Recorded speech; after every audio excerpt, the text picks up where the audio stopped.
going 6-10, and we ain't smell the playoffs. Then it gets even better when your team makes the playoffs.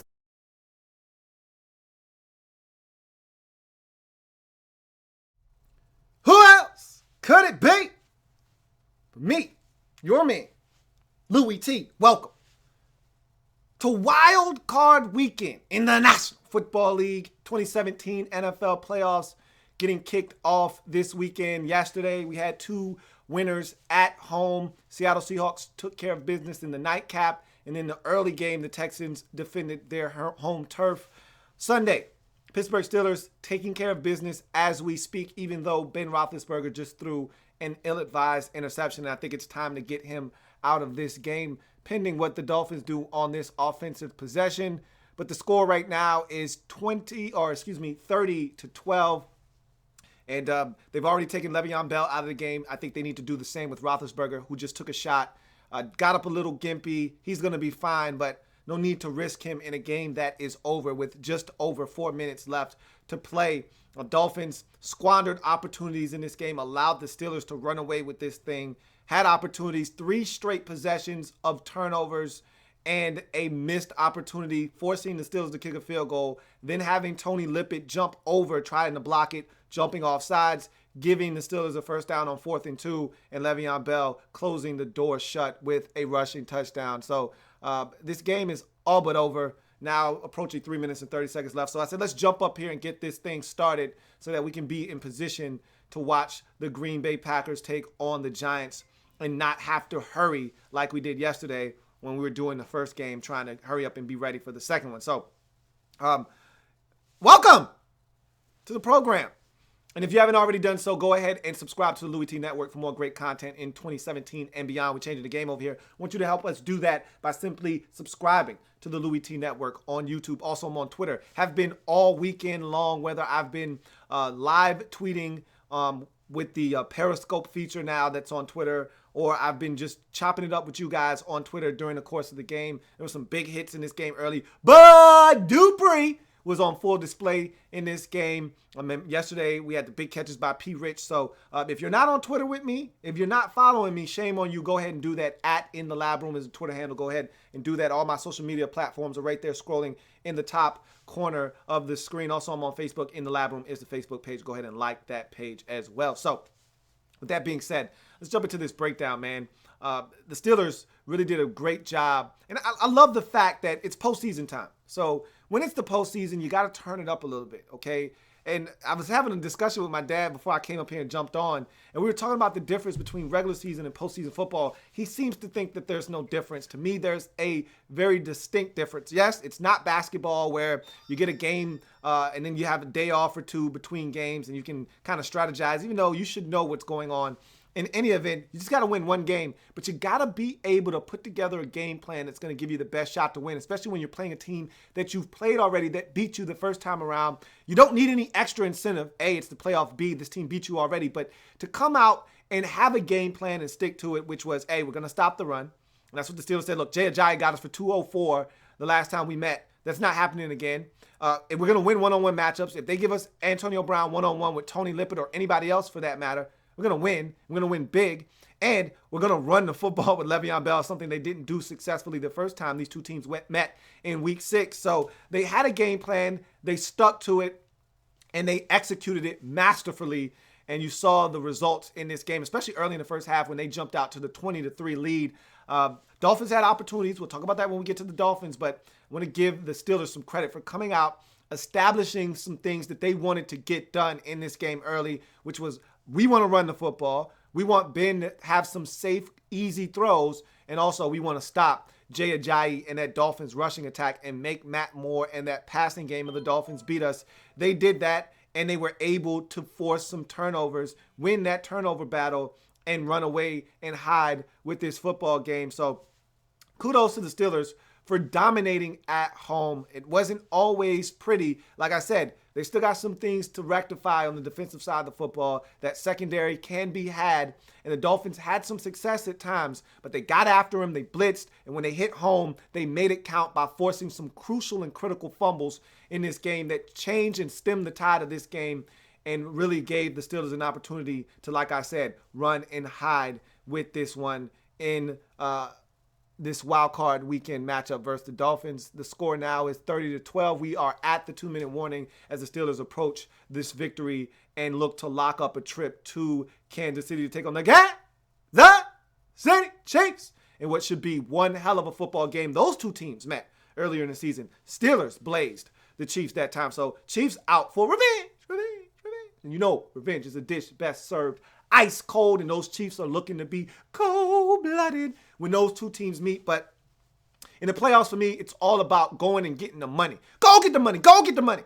Go get the money. Go get the money. The Steelers went and got the money today as they take care of business over the Miami Dolphins. And like I said, executed the game plan to a T, and that's what it's about. Attention to details. They did it in this game. Dolphins did not, and the Steelers are going to win this football game. L.Bell. Franchise high, playoff record high, 167 yards on 25 carries. This man was stellar. 2 touches to go with those yards in this game. A.B. Tones set the tone in this game with his play in the first quarter. He had 2 touchdown grabs in the first frame, over 100 yards in the first half.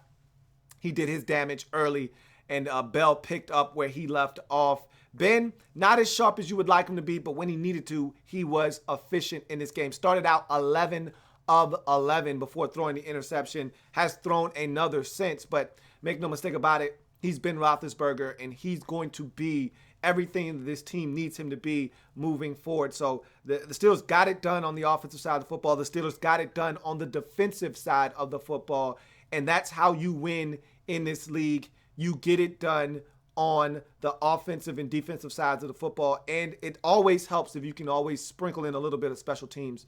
Didn't miss the extra point, but for the most part, they did enough on special teams to not allow this thing to be close as they are up 30-12 at the 2-minute warning. You go to the Miami Dolphins side of things here, and it's a really unfortunate circumstance for them here because they get nothing out of the run game. And the Steelers, like I said, made a concerted effort to stop the run, and that they did in this game. Jay Ajayi was a non-factor. And it seems like it's feast or famine with him, with this Dolphins football team. Either he's running for 200 yards or he's running for less than 50. So it was one of those games where he ran for less than 50. The Steelers, like I said, they loaded up the box. They did a great job of keying in on Jay Ajayi and making sure that the Dolphins didn't win this game or even make it close due to the running game. They were going to have to win this game through the air. And Matt Moore did his part. I mean, seriously, Matt Moore, last time I checked, was 24 of 28 for 2 and some change and a touch. So Matt Moore is doing his job, okay? And Matt Moore is out there balling at the backup quarterback position. I mean, you can't ask. If you stick him on the Raiders right now, the Raiders are still in the playoffs, okay? Like, that's how good Matt Moore is as a backup quarterback. I told you, there are not many backups I trust in this league. Matt Moore is one of them. I told you that when Tannehill went down. He did his job in this game. Did throw a bad interception, but those lack of blitz pickups, the James Harrison blitz right before the half, I don't think he was expecting that to hit home because they had the proper protection set up. The blitz that Mike Mitchell hit home on, the safety blitz, you got 2 guys. You got Marquise Gray and Jay Ajayi blocking the same man, James Harrison, allowing a free hitter to come off the edge. That can't happen. The protection was set. Guys should have been in place to pick up those blitzes, and they didn't. And he had no idea that they were coming, and both resulted in, on the second one, what the hell is Jay Ajayi doing anyway? Like, you're in my way. Get out of my damn way, man. You're in the way. And that forced the damn fumble. It's not like Mitchell came and knocked the football free. He was in the damn way. Ajayi was in the way, and that forced the ball to come out, and Steelers pounced on both of those fumbles. And those were game changers right there. Both of those were deep in Steelers territory, especially the one before half or when you had a chance. Game is 20-6 at that point. 2 timeouts, 27 seconds left. You're at the 7-yard line. You got a shot. You're right there. You score 7 there. You get the ball out the half. Totally different game. We talked about that on the halftime show. That changed the complexity of the game. Then you come out for the second half. You move it down the field, and you fumble yet again deep in Steelers territory. It's just unfortunate. And then the possession after that, Matt Moore makes his only mistake of the day, throwing an interception to Ryan Shazier. And that was followed by probably the biggest blunder of the day. Tony Lippett looking to leap over the top and maybe change the game with a blocked field goal on a 4th and 2. Jumps early, and the Steelers get a free 5 yards and, more importantly, a first down that turns into an l.b touchdown run to really put this thing out of reach at 20. I think at that time that made it 27 to 6. No, made it 30 to 6. So bottom line, you can't make those kind of mistakes on the road and expect to win. And the Dolphins made too many mistakes in this game. They had opportunities, had to settle for field goals. You know the motto. Field goals don't win games, touchdowns do. And the Steelers were scoring touchdowns and you were kicking field goals. That's a losing recipe, okay? That equation, and I put an equation up on Twitter. Steelers plus touchdowns divided by Dolphins plus field goals equals Pittsburgh blowout. That equation came true today. And so we already saw where this was going. I tweeted out also that, Andrew Franks was the Dolphins' most valuable player in the first half. Problem with that is he's your kicker. That can't be that can't be the case. It was, and that's a problem. And so the Steelers are going to win this game 30-12. It's 26 seconds left, 4th and 31. This game's done. And so the Steelers are going to go to Kansas City. That's going to be a fascinating watch there because that's two good football teams squaring off with one another. I'll give you my predictions for those games as we get closer next week. We'll have a full breakdown of those divisional football games. But the Steelers dominate this game 6 ways to Sunday, 30-12 over the Miami Dolphins, who just simply made too many mistakes, similar to what Detroit did last night. Too many mistakes on the road against a team that's better than you already. You can't afford those mistakes and still expect to win. You create 2 turnovers, but you give away 3. And the Steelers' giveaways, they weren't as critical and crucial to the outcome of the game as the ones that the Dolphins gave away. Those were some big-time mistakes that impacted this game in a major, major way. So you give up big plays. Tones on the first possession catches a screen and goes like 50 yards to the crib. Tones on a slant catches it and Mertz for another 54 yards, 67 yards, and a touchdown. Those can't happen, but they did. You give up big plays. You give up turnovers. You make mistakes like jumping off sides on 4th and 2, and that turns into a touchdown instead of a field goal attempt. You're going to lose the football game 30-12, and that's what happened to the Miami Dolphins. But give some credit to Matt Moore, tough as nails, okay? And he played his ass off in this game. He gave him a shot, but they just didn't have enough bullets in the gun and made too many mistakes to win on the road. But Dupree is playing some football. So is some of those other guys, Stephon Tuitt, Javon Hargrave. These guys are starting to come. I told you Ryan Shazier, best young linebacker in the game. Defense starting to come along for the Steelers. Offense starting to click as well. Dangerous team when they're playing like this. We'll see what happens as they move on to the divisional round to take on the Chiefs. Let's get to some of your comments and see what you guys have to say about this 30-12 Pittsburgh Steelers victory, which will send them to the divisional round to take on the Kansas City Chiefs. Brian Emerson says, can we hope Green Bay versus Giants isn't a blowout? I'm going to tell you right now, it's not going to be a blowout because the Giants play defense and they don't score a bunch of points. So even if the defense is smoking Aaron Rodgers and company, that offense for the Giants not going to put up a ton of points. So you don't have to worry about that one getting out of control. Only way that one gets out of control is if the Giants defense fails to show up and Aaron Rodgers goes bananas. But I don't think that is happening either. Sherlock Homeboy says, I think the Steelers will lose because of Big Ben's interceptions in the divisional round. # shame. We could see. Ben has been a little careless with the football. Had a 3 or 4 interception game against Buffalo, but l.b went over 2 Bills in that game, so they still won. Had 2 more picks in this game and could have had another. So maybe he's got to take better care of the football. But when he's on, he's on. We saw him start 11 of 11 to start this game. Got a little sloppy there towards halftime and towards the end. But I think they're going to be just fine if they can play this type of game they played today. The Squid Report says, I'm thinking the Giants will win the game tonight. Should be a good one, though. Steelers look capable of going all the way. I told you my 2 picks before the season started were the Packers out of the NFC and the Steelers out of the AFC. Right now, the Steelers, they're holding up their end of the bargain. We'll see if the Packers can do their job in a little while. At 4:40, that game is slated to kick off. The Black Al Bundy, what up, Black Al B? What it do? Lou, what's good with you, man? I'm 3-0 in my playoff picks, as am I. He says, I'm picking the Giants over the Pack, and I did as well. So if we both go 4-0, my dad is swearing up and down that the Packers are going to win that game. So we adamantly disagree with each other. So we'll see who comes out on top there. But if you go 4-0, guess what? I go 4-0 too. I was like, me too, man. Sherlock Homeboy says, do you see the Packers surviving against Dallas? Well, they got to survive against the Giants first. So I can't answer that question unless they get through the New York Giants, which I don't see happening. Ofo really says, so Carr and Tannehill missed playoff experience. How much will that factor into next season?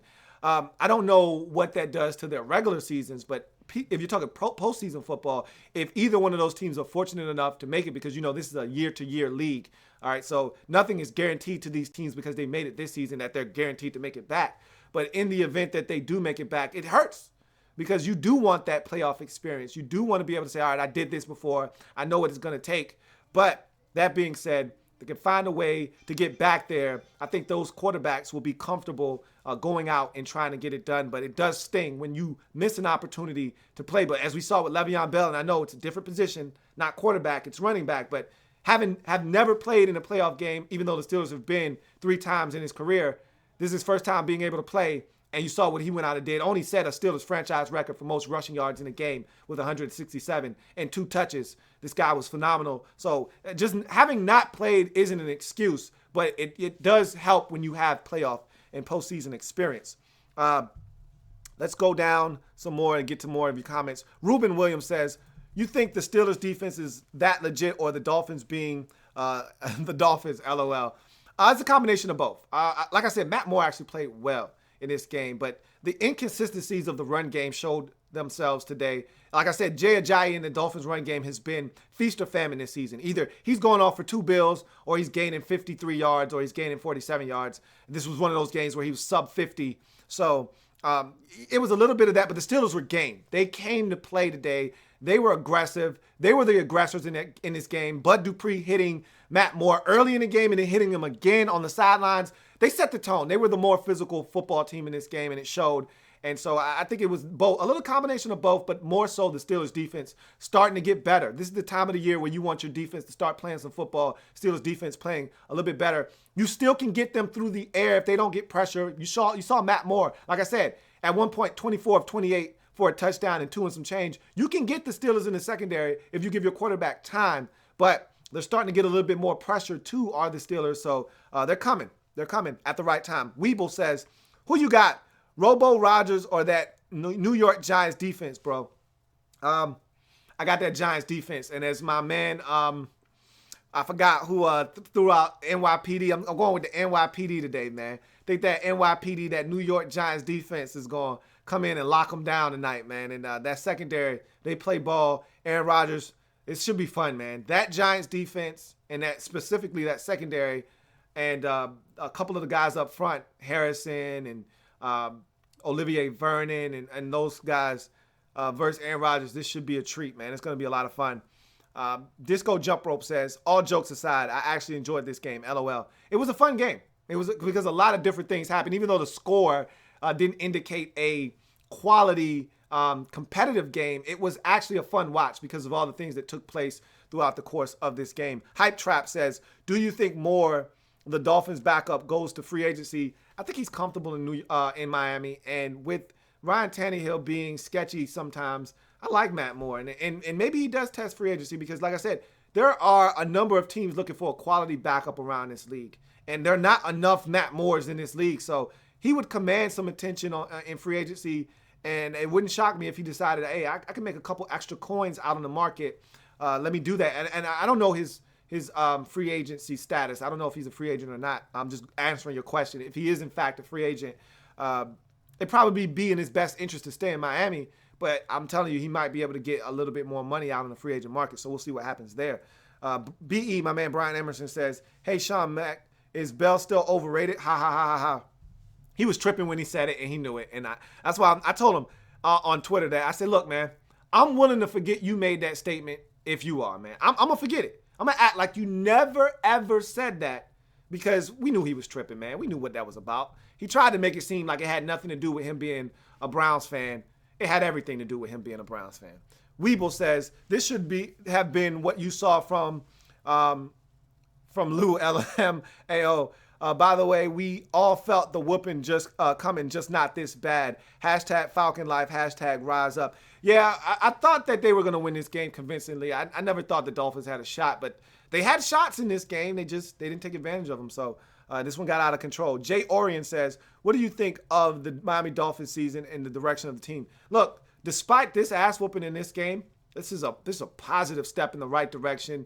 Who thought the Dolphins were going to make the playoffs before the season started? I didn't. Maybe some Dolphins fans did. Who thought they were going to make it after they started the season 1-4? Raise your hand. I don't see any goddamn hands out there. So the fact that you were able to turn things around and get to 9-7 and give yourself a shot is. Were you even 9-7? You might have even been 10-6. And I might have to take a look at that again. But in any event, to do what you did this season, because I think you had a shot.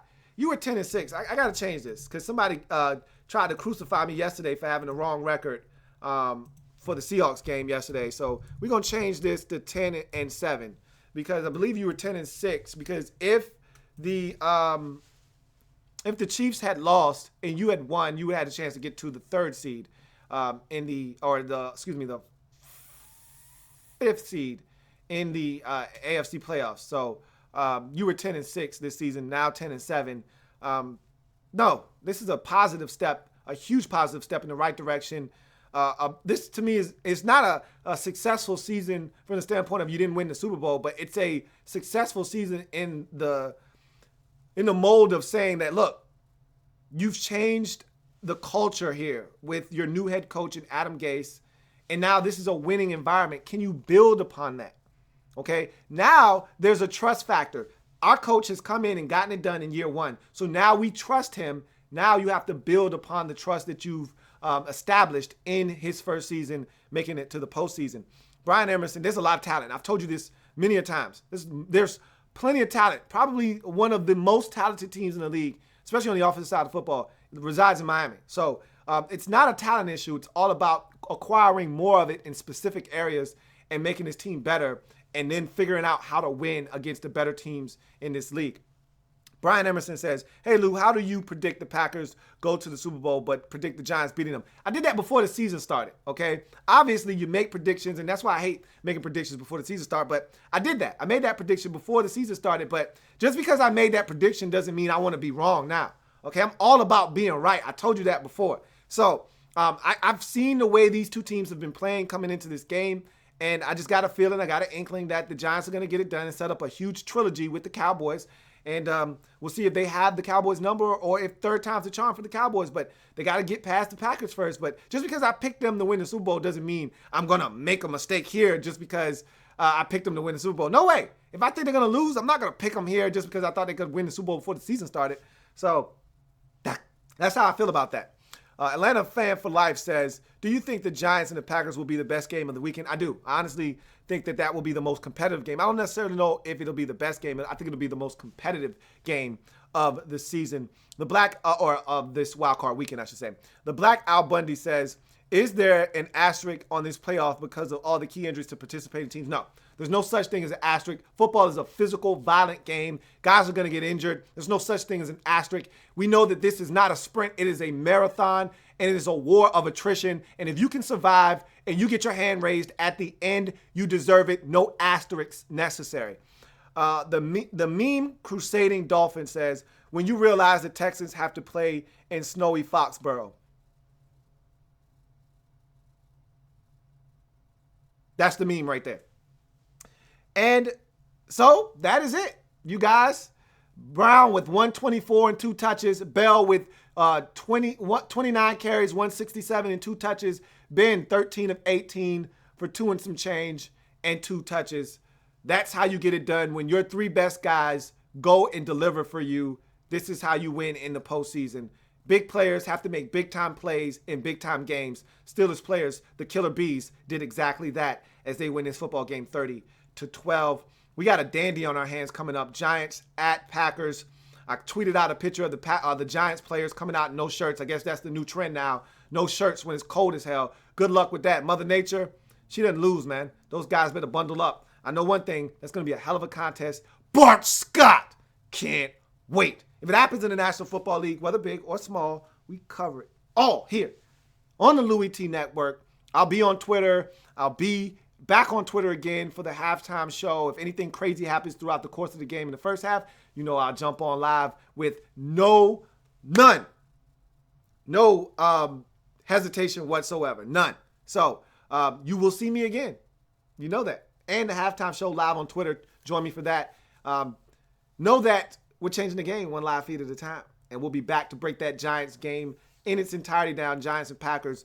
When it's over, come here to break that game down as well.